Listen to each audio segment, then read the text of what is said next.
0 as the competition to provide the best smartphone camera gets even more heated, Apple has made a key acquisition that could give it an edge in the battle. We're learning today that Apple has acquired a company named Envisage Technologies. While that name may not be instantly familiar, the technology Envisage has been developed could not only give iPhone and iPad cameras a big boost in quality, but it could also get rid of those unsightly camera bumps we've been dealing with ever since the launch of the iPhone 6. Those camera bumps exist, essentially, because the phone has become too thin to hold the entire lens and sensor.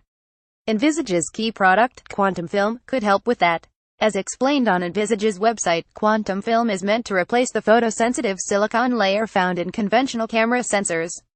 Since quantum film is made up of nanoparticles that allow smartphone cameras to capture more light and reproduce colors more accurately, it helps produce better low-light shots.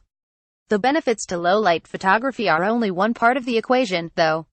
Envisage says that quantum film is 10 times thinner than conventional silicon, which potentially means a smaller camera.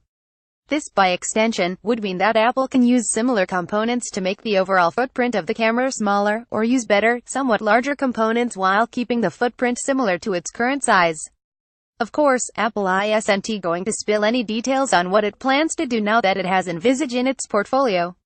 Though it confirmed to TechCrunch that it did indeed purchase Envisage, it gave its typical response about how it doesn't discuss purpose or plans. Apple probably won't ever say directly what it's doing with the technology from Envisage, but we can certainly take a few guesses.